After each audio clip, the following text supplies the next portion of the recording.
Hi friends, welcome to my channel. Aase ಧಾರಾವಾಹಿಯಲ್ಲಿ ಇವತ್ತಿನ ಸಂಚಿಕೆಯಲ್ಲಿ ಏನಾಗುತ್ತೆ ಅಂತ ಹೇಳಿ ತಿಳಿದುಕೊಳ್ಳೋಣ. ಇದರಲ್ಲಿ ಮುಖ್ಯವಾಗಿ ಒಂದು ಟ್ವಿಸ್ಟ್ ಇದೆ. ಏನಪ್ಪ ಅಂದರೆ ಅದು ಪೂರ್ತಿ ವಿಡಿಯೋ ನೋಡಿ ನಿಮಗೆ ಗೊತ್ತಾಗುತ್ತೆ. ಇಲ್ಲಿ ಮದುವೆ ನಡೀತಾ ಇರುತ್ತೆ.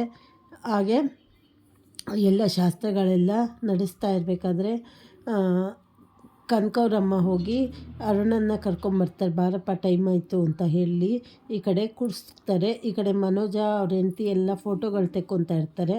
ಒಂದು ಕಡೆ ನೋಡಿಕೊಂಡು ಶಾಂತಿ, ಅಯ್ಯೋ ನೋಡ್ರಿ ನನ್ನ ಮಗನ ಎಷ್ಟು ಚೆನ್ನಾಗಿ ಕಾಣಿಸ್ತಾ ಇದ್ದಾನೆ ಅಂತ ಅಂದಾಗ, ಹೌದು ಕಣೆ, ಇಷ್ಟೇ ಆಗಲಿ ನಮ್ಮ ಮಗ ಅಲ್ವಾ ಬಿಡು ಅಂತ ಹೇಳಿ ಈ ಕಡೆ ಇಬ್ಬರು ರಂಗನಾಥ್ ಶಾಂತಿ ಇಬ್ಬರು ಮಾತಾಡಿಕೊಂಡು ನಕ್ಕೊಂಡು ಇರ್ತಾರೆ.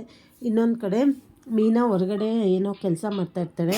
ಆಗ ಒಬ್ಬಳು ಬಂದ್ಬಿಟ್ಟು, ಅಲ್ಲಮ್ಮ ಮೀನಾ, ನಿನಗಷ್ಟು ಗೊತ್ತಾಗಲ್ವಾ, ಆ ಹುಡುಗನಿಗೆ ಎರಡನೇ ಮದುವೆ ಅಂತೆ ಅಂತ ಅಂದಾಗ, ಅಕ್ಕ ಏನು ಹೇಳ್ದ, ನೋಡಿ ಮಾಡಿ ವಿಚಾರಿಸಿ ಕೊಡಬೇಕು ತಾನೆ ಅಂತ ಹೇಳಿದಾಗ, ಇಲ್ಲ ಅಕ್ಕ, ಇದು ಅವರಿಗೆ ಮೊದಲನೇ ಮದುವೆ ಅಲ್ಲ, ಎರಡನೇ ಮದುವೆ, ನಿನಗೆ ಗೊತ್ತಾ ನಮ್ಮ ವಿಚಾರ? ಹೌದು ಗೊತ್ತು ಅಂದಾಗ, ಏನಮ್ಮ ಗೊತ್ತಿದ್ದು ನಿಮ್ಮ ತಂಗಿ ಜೀವನ ಹಾಳು ಮಾಡಬೇಕು ಅಂತ ಇದೆಯಾ ನೀನು ಅಂದಾಗ, ಅಯ್ಯೋ ಇಲ್ಲ ಅಕ್ಕ, ಮದುವೆ ಆಗಿದ್ದೆ ನನ್ನ ತಂಗಿನ ಅಂತ ಹೇಳಿದಾಗ, ಏನಮ್ಮ ನೀನು ಹೇಳ್ತಾ ಇದೆಯಾ ಅಂದಾಗ, ಹೌದು ನಮ್ಮ ಮನೇಲಿ ಒಪ್ತಾ ಇರಲಿಲ್ಲ, ಹಾಗೆ ಅವರಿಬ್ಬರು ಫಸ್ಟು ರಿಜಿಸ್ಟ್ರ್ ಮದುವೆ ಮಾಡ್ಕೊಂಬಿಟ್ರು.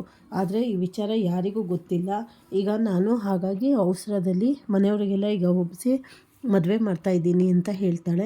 ಆಗ ಅವ್ರು ಹೇಳ್ತಾರೆ, ಅಲ್ಲಮ್ಮ ನೀನು ಈ ವಿಚಾರ ಸೂರ್ಯನಿಂದ ಮುಚ್ಚಿಟ್ಟಿದೆಯಲ್ಲ, ಅವ್ನಿಗೆ ಗೊತ್ತಾದರೆ ಏನು ಕತೆ ಆಗತ್ತೆ, ಇದರಿಂದ ನಿಮ್ಮ ಮಧ್ಯೆ ಏನಾದರೂ ಭಿನ್ನಾಭಿಪ್ರಾಯ ಬರ್ಬೋದು ಅಂತ ಹೇಳ್ತಾರೆ. ಆಗ ಇಲ್ಲ ಅಕ್ಕ, ಆ ರೀತಿ ಆಗ್ತಿರಂಗೆ ನೋಡ್ಕೊತೀನಿ, ಫಸ್ಟ್ ಈ ಮದುವೆ ನಡೆದ್ರೆ ಸಾಕಾಗೋಗ್ಬಿಟ್ಟಿದೆ ನನಗಂತೂ ಅಂತ ಹೇಳ್ತಾಳೆ.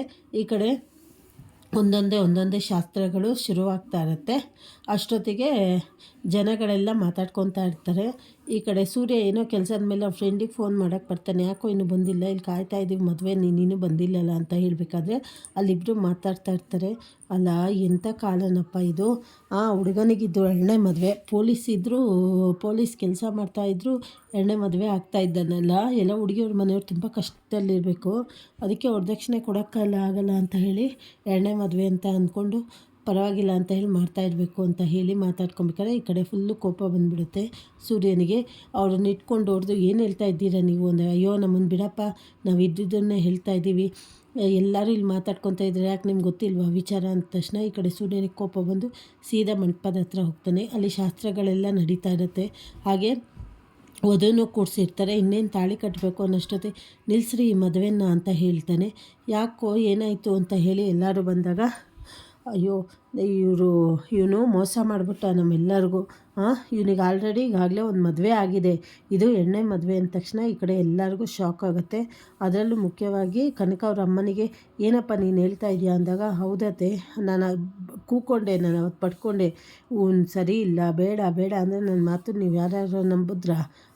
ನಾನು ಎಷ್ಟೇ ಹೇಳಿದ್ರು ಕೇಳಲಿಲ್ಲ, ಮದುವೆ ಮಾಡೋಕ್ಕೆ ನೋಡಿದ್ರಿ, ನೋಡಿ ನೀನು ಅಷ್ಟು ಹಠ ಮಾಡಿದೆಯಲ್ಲ, ಹುಡುಗ ಚೆನ್ನಾಗಿದ್ದಾನೆ ಹಾಗೆ ಹೀಗೆ ಅಂತ ತಿಳ್ಕೊಂಡ್ಯಾ, ಈಗ ಇದು ಎರಡನೇ ಮದುವೆ ಅಂತ ಹೇಳಿದಾಗ ಈ ಕಡೆ ಮೀನಿಗೆ ಏನು ಹೇಳಬೇಕು ಗೊತ್ತಾಗಲ್ಲ.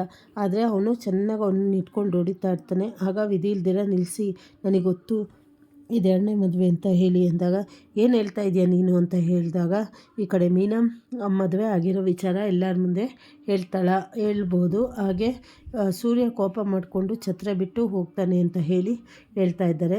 ಇನ್ನು ಮುಂದಿನ ಸಂಚಿಕೆಗಳಲ್ಲಿ ಏನೇನು ತಿರುವು ತೆಗೆದುಕೊಳ್ಳುತ್ತೆ ಅಂತ ಮುಂದೆ ತಿಳಿದುಕೊಳ್ಳೋಣ. ಹೊಸ್ದಾಗಿ ಯಾರ್ಯಾರು ಚಾನಲ್ ನೋಡ್ತಾ ಇದ್ದೀರಾ ಸಬ್ಸ್ಕ್ರೈಬ್ ಮಾಡ್ಕೊಳ್ಳಿ. ಹಾಗೆ ಪೂರ್ತಿ ವಿಡಿಯೋ ವಾಚ್ ಮಾಡಿ. ಧನ್ಯವಾದಗಳು.